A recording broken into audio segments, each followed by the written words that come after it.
Parece que só foi encontrada uma ossada de um crucificado. De um crucificado. Uhum. E como é que é? Ele estava o quê? Sem buraco, sem furo nas mãos? Não, foi... Que amarravam os braços também, né? A questão do amarrar hoje está sendo questionado, porque não temos nenhum relato antigo que menciona isso. Foram as reconstituições renascentistas que falavam disso, mas nós não temos nenhum relato romano que amarrava os crucificados. Tudo bem, mas esse que encontraram? Esse que encontraram foi o seguinte: depois da Guerra de 6 Dias em Israel, em 1968, a Guerra de 6 Dias em 1967, eles estavam fazendo uma terraplanagem num bairro no subúrbio de Jerusalém chamado Givat HaMevitar.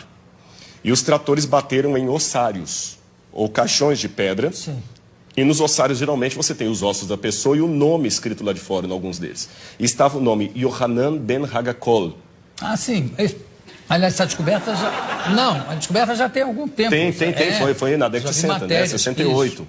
Então, quando eles pegaram, eles abriram o ossário e perceberam que havia algumas coisas curiosas.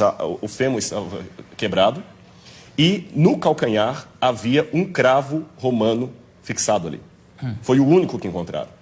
Então, a partir daquela ossada ali, eles fizeram um levantamento legístico de como seria a posição de um crucificado na cruz. E é bem diferente do que a gente imagina claro. Das reconstruções medievais. E o sofrimento de Cristo ficou de uma maneira muito mais dantesca, a visão arqueológica e eu até diria legística, porque foram médicos de medicina forense que fizeram reconstituição da causa morte. E o negócio de cravo na mão não tem? Não, porque o osso dele estava muito fragmentado. Mas, então não tinha, os ossos da mão não estavam todos inteiros. Pelas profecias, certamente não é uma ossada de Jesus. Ah, não, com certeza não. Porque, inclusive, se eu não me engano, tem uma das profecias que diz: nenhum dos seus ossos será quebrado.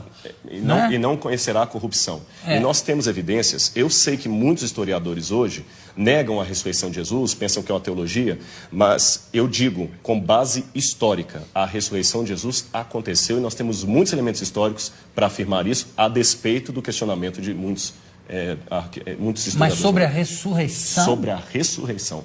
Mas qual é o dado histórico que pode haver sobre a ressurreição? Claro que é uma questão de fé, para mim é uma questão de fé. A própria forma como os relatos evangélicos estão não demanda uma propaganda. Porque o que é uma propaganda? Uma propaganda, às vezes, você mascara, enfeita uma coisa para vender um produto. Aqueles discípulos estavam, em primeiro lugar, sofrendo perseguição e abuso por causa daquilo. A ressurreição era uma única doutrina da antiguidade que ninguém aceitava. Eles aceitavam a história de Platão, que a sua alma ia para o Éon, podia aceitar a história de Pitágoras, que você transmigrava a alma de um corpo para o outro, ou então ficar com os epicureus, que morreu, acabou. Mas ressurreição... A reencarnação exatamente, a transmigração de almas está ali perto. Exatamente, alguns judeus aceitavam a reencarnação. Agora, ressurreição era uma coisa que ninguém comprava essa ideia. E outra, na época, pelo machismo... Mas isso, desculpa, mas isso não é uma prova histórica. Sim, mas a forma como os evangelhos foram descritos é interessante. Eles quebram todas as regras de propaganda. Quer um exemplo? Porque para eu saber se é histórico ou não, lembremos, história não dá para levar ao laboratório e repetir o processo. A forma como tratamos a história é diferente. Se olha um documento, e o que você considera uma prova histórica? Como ele foi redigido? Ele foi redigido de uma maneira histórica, com E, ou uma maneira de propaganda, ou uma maneira real. E os evangelhos, por exemplo, eles mostram que a primeira testemunha de Jesus ressuscitado foi Maria Madalena, que era mulher. O testemunho de uma mulher não era válido. Se eles quisessem vender uma teoria, eles colocariam que os homens viram Jesus, e não as mulheres, porque o testemunho de uma mulher não era válido. Segundo, o fato de Jesus ressuscitar no terceiro dia. Para o judeu, até o terceiro dia, você podia ter um coma e voltar. Interessante que Jesus ressuscita depois do terceiro dia, ele estava realmente morto. Outro detalhe... Mas ele não ressuscita com o mesmo corpo que ele morre, né? Mas é um corpo glorificado. Mas ele tinha luminoso. Algo tangível. Tanto é que quando ele aparece para Tomé, o famoso São Tomé, o incrédulo, ele fala: Tomé, veja que sou eu, que um espírito não tem carne e osso, toca nas minhas feridas. E depois ele pergunta: o que vocês têm para comer? Eles tinham peixe e favo de mel, e ele come com eles.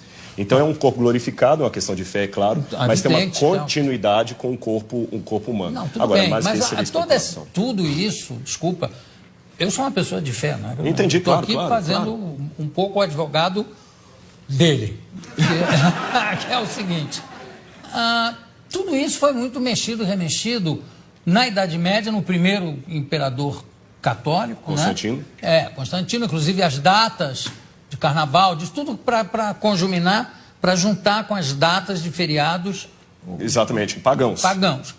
E também ele foi um pouco copydesk dos evangelhos, que tem uma opção de outros evangelhos que ele é que resolveu que não valiam. Na verdade, quando a gente trabalha isso, a gente trabalha com a crítica textual. A crítica textual se vale de documentação anterior a Constantino. Então nós temos fragmentos do Evangelho de João, por exemplo, John's Highlands, que data do ano 150, 170 antes de Constantino. Outro detalhe, Constantino era analfabeto. E os evangelhos apócrifos que começaram a surgir, os famosos aí, com todas aquelas histórias, eles não foram aceitos no cânon. E até contrário à decisão de Constantino, que Constantino queria que eles entrassem. Esse é um detalhe curioso da história, não foi ele que selecionou 4. Constantino não tinha cultura teológica, ele, o homem era analfabeto. Constantino permaneceu pagão até o final, ele pretendeu ter se convertido. Um político fantástico. E um último detalhe, nós temos uma informação que me chama a atenção. Flávio Josefo, um historiador judeu do primeiro século, que não era cristão, ele escreveu, Jesus Cristo, houve um homem, no grego está ginestai, um homem chamado Jesus, que foi crucificado, morto por Pôncio Pilatos, e segundo os seus discípulos, ressuscitou no 3º dia e apareceu a muitos. Flávio Josefo nunca se converteu ao cristianismo, era um historiador judeu, e ele dá esse depoimento que a ressurreição era algo testemunhado. Esse texto é tão importante que alguns críticos falam, não, foi copista cristão que interpolou, que copiou. Porém, todas as cópias de Josefo que nós temos, inclusive uma cópia, uma tradução para o árabe, feita por muçulmanos, contém esse trecho. Então, do ponto de vista da crítica textual, é um texto autêntico, original de Josefo, também testemunhando a ressurreição. Claro, eu não duvido a autenticidade dos textos. Eu duvido, em alguns casos, do testemunho em si. Quer dizer, não, eu vi, eu tive. É um testemunho, está lá escrito que ele viu e que ele teve, mas claro. Que ele esteve mais... Agora, tem uma coisa que é bom, eu gostei de você ter falado uma coisa. Na Idade Média, se acrescentaram muitas lendas. Esse é que é o problema. E o pessoal confunde as lendas com o que está na Bíblia. E só um detalhe com relação ao testemunho. Quando a pessoa dá um testemunho vendido, ela vai ganhar alguma coisa. O que os apóstolos ganharam com aquele testemunho? Pedro morreu crucificado de cabeça para baixo. Paulo degolado. Então, quanto tempo demora uma mentira? Essa que é a questão. Eles não ganharam nada, só ganharam perseguição. Então, das duas, uma.